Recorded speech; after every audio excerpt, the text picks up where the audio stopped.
Hello everyone, मैं आप सभी का आपके अपने चैनल में स्वागत करती हूं। आई होप कि आप सभी लोग अच्छे होंगे। आज की वीडियो में हम लोग NCERT 12th class history book को पढ़ने वाले हैं और इस वीडियो में आज हम लोग अध्ययन करेंगे चैप्टर नंबर 4 को। और चैप्टर नंबर 4 के अंतर्गत आज हम लोग अध्ययन करने वाले हैं विचारक विश्वास और इमारतें सांस्कृतिक विकास के बारे में। ईसा पूर्व 600 से ईसा संवत 600 तक के काल को हम लोग अध्ययन करने वाले। तो चलिए हम लोग स्टार्ट करते हैं और अध्ययन को पढ़ते हैं। इस अध्याय में हम 1000 साल लंबी यात्रा पर जाएंगे। इसमें हम दार्शनिकों के बारे में पढ़ेंगे और यह जानने की कोशिश करेंगे कि उन्होंने समाज में अपनी स्थिति को समझने के क्या प्रयास किए। हम यह भी देखेंगे कि उनके विचार किस तरह से मौखिक और लिखित परंपराओं में संग्रहित हुए तथा उन्हें स्थापत्य और मूर्तिकला के माध्यम से कैसी अभिव्यक्ति मिली। ये सब जनता पर इन विचारकों के स्थायी प्रभाव को दर्शाते हैं। हालांकि हम बौद्ध धर्म का विशेष अध्ययन करेंगे, तो इस अध्याय में हम लोग बौद्ध धर्म के बारे में विशेष अध्ययन करेंगे। यह ध्यान देने की बात है कि यह परंपरा अकेले विकसित नहीं हुई। दूसरी कई परंपराएं थी जो एक दूसरे के साथ लगातार वाद विवाद और संवाद चला रही थी। इन रोमांचक विचारों और विश्वासों की दुनिया के पुनर्निर्माण के लिए इतिहासकार जिन स्रोतों का इस्तेमाल करते हैं उनमें बौद्ध, जैन और ब्राह्मण ग्रंथों के अलावा इमारतों और अभिलेखों जैसे प्रभुत मात्रा में उपलब्ध भौतिक साक्ष्य भी शामिल है। उस युग की बची हुई इमारतों में सबसे सुरक्षित है सांची का स्तूप। तो उस युग की बची हुई इमारतों में सबसे सुरक्षित है सांची का स्तूप स्रोत के रूप में। यह स्तूप इस अध्याय के अध्ययन का एक प्रमुख केंद्र बिंदु है। तो सांची का स्तूप इस अध्याय के अध्ययन का एक प्रमुख केंद्र बिंदु है। यह सांची के स्तूप की एक मूर्ति है। सांची की एक झलक। सांची 19वीं सदी में हम लोग देखते हैं। भोपाल राज्य के प्राचीन अवशेषों में सबसे अद्भुत सांची कनखेरा की इमारतें हैं और सांची का स्तूप जो है यूरोप के सज्जनों को विशेष रुचिकर लगती है, जिनमें मेजर अलेक्जेंडर कनिंघम भी एक है। मेजर अलेक्जेंडर कनिंघम ने इस इलाके में कई हफ्तों तक रुककर इन अवशेषों का निरीक्षण किया था। उन्होंने इस जगह के चित्र बनाए, वहाँ के अभिलेखों को पढ़ा और गुंबदनुमा ढांचे के बीचों बीच खुदाई की।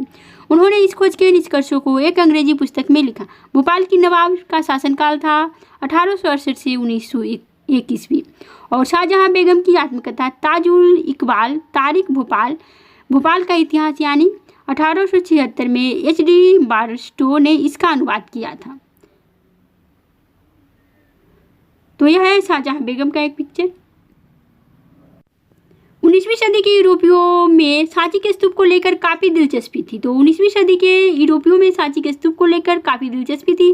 फ्रांसीसियों ने सबसे अच्छी हालत में बची सांची के पूर्वी तोरण द्वार को फ्रांस के संग्रहालय में प्रदर्शित करने के लिए शाहजहां बेगम से फ्रांस ले जाने की इजाज़त मांगी। तो फ्रांसीसियों ने क्या किया, सबसे अच्छी हालत में बचे सांची के पूर्वी तोरण द्वार को फ्रांस के संग्रहालय में प्रदर्शित करने के लिए जो है शाहजहां बेगम से फ्रांस ले जाने की इजाज़त मांगी। कुछ समय के लिए अंग्रेजों ने भी ऐसी ही कोशिश की। सौभाग्यवश फ्रांसीसी और अंग्रेज दोनों ही बड़ी सावधानी से बनाई प्लास्टर प्रकृतियों से संतुष्ट हो गए। इस प्रकार मूल कृति भोपाल राज्य में अपनी जगह पर ही रही। तो मूल कृति जो है भोपाल राज्य में ही स्थित है और प्लास्टर का जो प्रतिकृतियों से संतुष्ट हो गए फ्रांसीसी और अंग्रेज। जो प्लास्टर का बना हुआ था उसी से फ्रांसीसी और अंग्रेज जो है दोनों संतुष्ट हो गए और मूल जो कृति थी वो भोपाल राज्य में ही रह गई। भोपाल के शासकों शाहजहां बेगम और उनकी उत्तराधिकारी सुल्तान जहां बेगम ने इस प्राचीन स्थल के रखरखाव के लिए धन का अनुदान दिया। आश्चर्य नहीं कि जॉन मार्शल ने सांची पर लिखे अपने महत्वपूर्ण ग्रंथों को सुल्तान जहां को समर्पित किया और जॉन मार्शल ने सांची पर लिखे अपने महत्वपूर्ण ग्रंथों को सुल्तान जहां को समर्पित किया था। सुल्तान जहां बेगम ने वहां पर एक संग्रहालय और अतिथिशाला बनाने के लिए अनुदान दिया। वहां रहते हुए जॉन मार्शल ने उपयुक्त पुस्तकें लिखी। इस पुस्तक के विभिन्न खंडों के प्रकाशन में भी सुल्तान जहां बेगम ने अनुदान दिया। इसलिए यदि यह स्तूप समूह बना रहा है तो इसके पीछे कुछ विवेकपूर्ण निर्णयों की बड़ी भूमिका है। शायद हम इस मामले में भी भाग्यशाली रहे हैं। इस स्तूप पर किसी रेल ठेकेदार या निर्माता की नज़र नहीं पड़ी। यह उन लोगों से भी बचा रहा जो ऐसी चीज़ों को यूरोप के संग्रहालयों में ले जाना चाहते थे। बौद्ध धर्म के इस महत्वपूर्ण केंद्र की खोज से आरंभिक बौद्ध धर्म के बारे में हमारी समझ में महत्वपूर्ण बदलाव आए। आज यह जगह भारतीय पुरातात्विक सर्वेक्षण के सफल मरम्मत और संरक्षण का जीता जागता उदाहरण है। सांची का स्तूप जो है वह भारतीय पुरातात्विक सर्वेक्षण के सफल मरम्मत और संरक्षण का जीता जागता जो है उदाहरण है।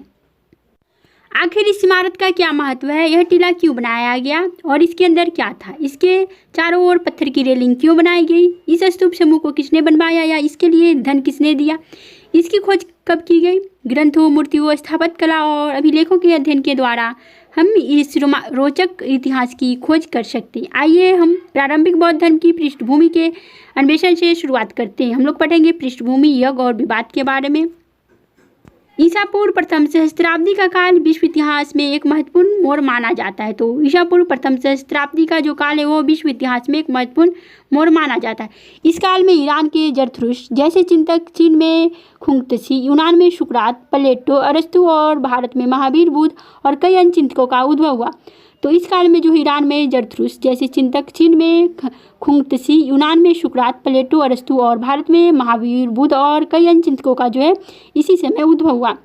उन्होंने जीवन के रहस्यों को समझने का प्रयास किया, साथ साथ में इंसानों और विश्व व्यवस्था के बीच रिश्ते को समझने की कोशिश कर रहे थे। यही वह समय था जब गंगा घाटी में नए राज्य और शहर उभर रहे थे और सामाजिक एवं आर्थिक जीवन में कई तरह के बदलाव आ रहे थे। ये मनीषी इन बदलते हालात को भी समझने की कोशिश कर रहे थे। अब हम लोग यज्ञों की परंपरा के बारे में पढ़ेंगे। चिंतन, धार्मिक विश्वास और व्यवहार की कई धाराएं प्राचीन युग से ही चली आ रही थी। तो चिंतन, धार्मिक विश्वास और व्यवहार की कई धाराएं प्राचीन युग से ही चली आ रही थी। पूर्व वैदिक परंपरा, जिसकी जानकारी हमें 1500 से 1000 ईसा पूर्व में संकलित ऋग्वेद से मिलती है। तो पूर्व वैदिक परंपरा जिसकी जानकारी हमें जो है 1500 से 1000 ईसा पूर्व में संकलित ऋग्वेद से मिलती है, वैसी एक प्राचीन परंपरा थी। ऋग्वेद अग्नि, इंद्र, सोम आदि कई देवताओं की स्तुति का संग्रह। तो ऋग्वेद में जो है अग्नि, इंद्र, सोम आदि कई देवताओं की स्तुति का संग्रह किया गया है। यज्ञों के समय इन स्रोतों का उच्चारण किया जाता था और लोग मवेशी बेटे, स्वास्थ्य, लंबी आयु आदि के लिए प्रार्थना करते थे। शुरू में यज्ञ सामूहिक रूप से किए जाते थे। बाद में लगभग 1000 ईसा पूर्व से 500 ईसा पूर्व कुछ यज्ञ घरों के मालिकों द्वारा किए जाते थे। तो शुरू में यज्ञ जो है सामूहिक रूप से किए जाते थे, परंतु बाद में कुछ यज्ञ घरों के मालिकों द्वारा किए जाते थे। राजसूय और अश्वमेध जैसे जटिल यज्ञ सरदार और राजा किया करते थे। तो राजसूय और अश्वमेध यज्ञ जो है जटिल यज्ञ, यह दोनों जटिल यज्ञ था, यह सरदार और राजा किया करते थे। इनके अनुष्ठान के लिए उन्हें ब्राह्मण पुरोहितों पर निर्भर रहना पड़ता था। अश्वमेध यज्ञ में राजा के द्वारा जो है एक घोड़ा को छोड़ दिया जाता था और घोड़ा जिस क्षेत्र पर जाता था राजा का वहाँ पे कब्जा हो जाता था। और यदि कोई दूसरे राज्य वाले घोड़ा को पकड़ने की कोशिश करते या पकड़ लेते तो फिर जो राजा के द्वारा घोड़ा छोड़ा जाता था उसके साथ उनको जो है युद्ध करना पड़ता था। अब हम लोग अग्नि की प्रार्थना को देखते हैं। यहाँ पर ऋग्वेद से लिए गए 2 छंद हैं जिनमें अग्निदेव का आह्वान किया गया है। हे शक्तिशाली देव, आप हमारी आहुति देवताओं तक ले जाएं। हे बुद्धिमंत, आप तो सबके दाता है। हे पुरोहित, हमें खूब सारे खाद्य पदार्थ दे। हे अग्नि, यज्ञ के द्वारा हमारे लिए प्रचुर धन ला दे। हे अग्नि, जो आपकी प्रार्थना करता है उसके लिए आप सदा के लिए पुष्टिवर्धक अद्भुत गाय ला दे। हमें एक पुत्र मिले जो हमारे वंश को जो है आगे बढ़ाए। इस तरह के छंद एक खास तरह की संस्कृति में रचे गए थे जिसे वैदिक संस्कृति कहा जाता था। ये स्रोत पुरोहित परिवारों के लोगों को मौखिक रूप में सिखाए जाते थे। तो ये जो वैदिक संस्कृति थे इसे पुरोहित परिवार के लोगों को मौखिक रूप में सिखाए जाते थे। अब हम लोग नए प्रश्न को देखेंगे। उपनिषद का जो लेखन है वो 6ठी शताब्दी ईस्वी पूर्व में किया गया। उपनिषदों में पाई गई विचारधाराओं से पता चलता है कि लोग जीवन का अर्थ, मृत्यु के बाद जीवन की संभावना और पुनर्जन्म के बारे में जानने के लिए उत्सुक थे। क्या पुनर्जन्म अतीत के कर्मों के कारण होता था? ऐसे मुद्दों पर पुरजोर बहस होती थी। मनीषी परम अर्थात की प्रकृति को समझने और अभिव्यक्त करने में लगे थे। वैदिक परंपरा से बाहर के कुछ दार्शनिक यह सवाल उठा रहे थे कि सत्य एक होता है या अनेक। लोग यज्ञों के महत्व के बारे में भी चिंतन करने लगे। अब हम लोग पढ़ेंगे वाद विवाद और चर्चाएं के बारे में। समकालीन बौद्ध ग्रंथों में हमें 64 संप्रदायों या चिंतन परंपराओं का उल्लेख मिलता है। तो समकालीन बौद्ध ग्रंथों में हमें 64 संप्रदायों या चिंतन परंपराओं का जो उल्लेख मिलता है। इससे हमें जीवन चर्चाओं और विवादों की एक झांकी मिलती है। शिक्षक एक जगह से दूसरी जगह घूम कर अपने दर्शक या विश्व के विषय में अपनी समझ को लेकर एक दूसरे से तथा सामान्य लोगों से तर्क वितर्क करते थे। ये चर्चाएं कुटारशालाओं यानी शब्दार्थ नुकीली छत वाली झोपड़ियों या फिर ऐसे वनों में होती थी जहां घुमाकर मनीषी ठहरा करते थे। यदि एक शिक्षक अपने प्रतिद्वंदी को अपने तर्कों से समझा लेता था तो वह अपने अनुयायियों के साथ उसका शिष्य बन जाता था। इसलिए किसी भी संप्रदाय के लिए समर्थन समय के साथ बढ़ता घटता रहता था। इनमें से कई शिक्षक जिनमें महावीर और बुद्ध शामिल है वेदों के प्रभुत्व पर प्रश्न उठाते थे। तो इनमें से कई शिक्षक, जिनमें महावीर और बुद्ध शामिल है, वेदों के प्रभुत्व पर जो है प्रश्न उठाते थे। उन्होंने यह भी माना कि जीवन के दुखों से मुक्ति का प्रयास हर व्यक्ति स्वयं कर सकता था। यह समझ ब्राह्मणवाद से बिल्कुल भिन्न थी।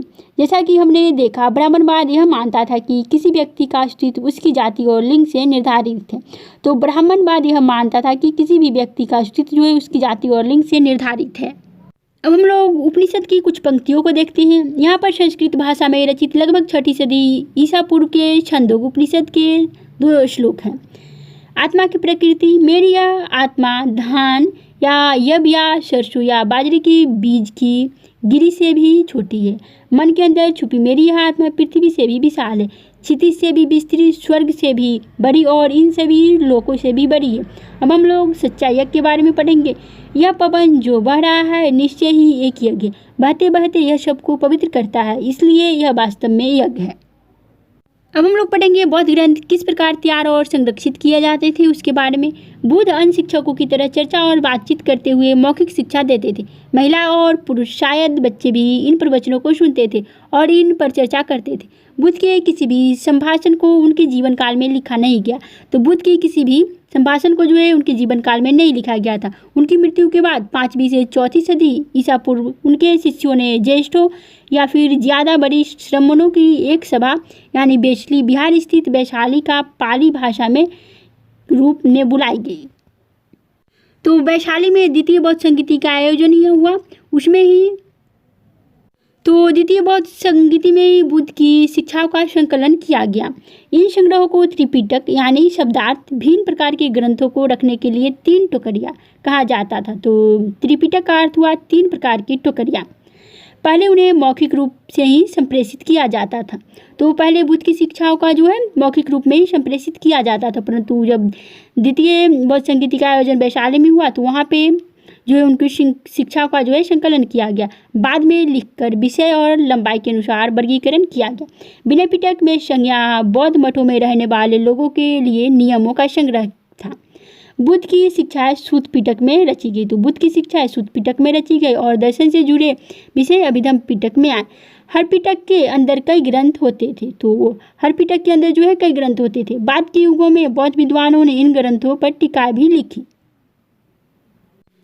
जब बौद्ध धर्म श्रीलंका जैसे नए इलाकों में फैला यानी दीपवंश, द्वीपों का इतिहास और महावंश यानी महान इतिहास जैसे क्षेत्र विशेष के बौद्ध इतिहास को लिखा गया। इनमें से कई रचनाओं में बुद्ध की जीवनी लिखी गई। ज़्यादातर पुराने ग्रंथ पाली में, तो ज़्यादातर पुराने ग्रंथ जो है पाली भाषा में। बाद के युगों में संस्कृत में ग्रंथ लिखे गए। जब बौद्ध धर्म पूर्व एशिया में फैला तब फासियन और हुएनसांग जैसे तीर्थयात्री बौद्ध ग्रंथों की खोज में चीन से भारत आए। ये पुस्तकें भी अपने देश ले गए जहाँ विद्वानों ने इनका अनुवाद किया। हिंदुस्तान के बौद्ध शिक्षक भी दूर दराज के देशों में गए। बुद्ध की शिक्षा का प्रसार करने के लिए वे कई पुस्तकें भी अपने साथ ले गए। कई सदियों तक ये पांडुलिपियाँ एशिया के भिन्न भिन्न इलाकों में स्थित बौद्ध विहारों में संरक्षित थी। पाली, संस्कृत, चीनी और तिब्बती भाषाओं में लिखे इन ग्रंथों से आधुनिक अनुवाद तैयार किए गए हैं। तो संस्कृत में लिखी एक बौद्ध पांडुलिपि है, लगभग 12वीं शताब्दी ईस्वी का है। अब हम लोग देखते हैं नियतिवादी और भौतिकवादी के बारे में। यहाँ हम सूत पिटक से लिया गया दृष्टांत दे रहे हैं। इसमें मगध के राजा अजातशत्रु और बुद्ध के बीच बातचीत का वर्णन किया गया है। एक बार राजा अजातशत्रु बुद्ध के पास गए और उन्होंने मखली गोशाल नामक एक अन्य शिक्षक की बातें बताई। हालांकि बुद्धिमान लोग यह विश्वास करते हैं कि इस सद्गुण से, इस तपस्या से मैं कर्म प्राप्ति करूंगा। मूर्ख उन्हीं कार्यों को करके धीरे धीरे में कर्म मुक्ति की उम्मीद करेगा। दोनों में से कोई कुछ नहीं कर सकता। सुख और दुख मानो पूर्व निर्धारित मात्रा में माप कर दिए गए हैं। इसे संसार में बदला नहीं जा सकता, इसे बढ़ाया या घटाया नहीं जा सकता। जैसे धागे का गोला फेंक देने पर लुढ़कते लुढ़कते अपनी पूरी लंबाई तक खुलता जाता है, उसी तरह मूर्ख और विद्वान दोनों ही पूर्व निर्धारित रास्ते से होते हुए दुखों का निदान करेंगे। और अजीत केशकबलिन नामक दार्शनिक ने यह उपदेश दिया, हे राजन, दान, यज्ञ या चढ़ावा जैसी कोई चीज़ नहीं होती। इस दुनिया या दूसरी दुनिया जैसी कोई चीज़ नहीं होती। मनुष्य 4 तत्वों से बना होता है। जब वो मरता है तब मिट्टी वाला और अंश पृथ्वी में, जल वाला हिस्सा जल में, गर्मी वाला अंश आग में, सांस का अंश वायु में वापस मिल जाता है और उसकी इंद्रियां अंतरिक्ष का हिस्सा बन जाती है। दान देने की बात मूर्खों का सिद्धांत है, खोखला झूठ है। मूर्ख हो या विद्वान दोनों ही कटकर नष्ट हो जाती है, मृत्यु के बाद कोई नहीं बचता।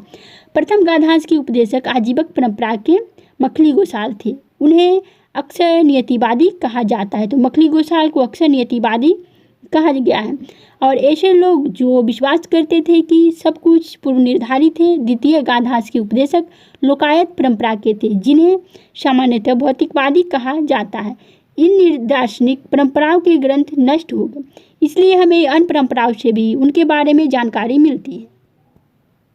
तो प्रथम गाधांश के लेखक मखली गोसाल थे, आजीवक परंपरा के थे, यह नियतिवादी थे। और द्वितीय के केशवकलीन थे, वो द्वितीय गाधांश के लेखक थे। केशवकलीन वह लोकायत परंपरा के थे, वह भौतिकवादी थे। तो इस वीडियो में इतना ही, फिर मिलेंगे नेक्स्ट वीडियो में।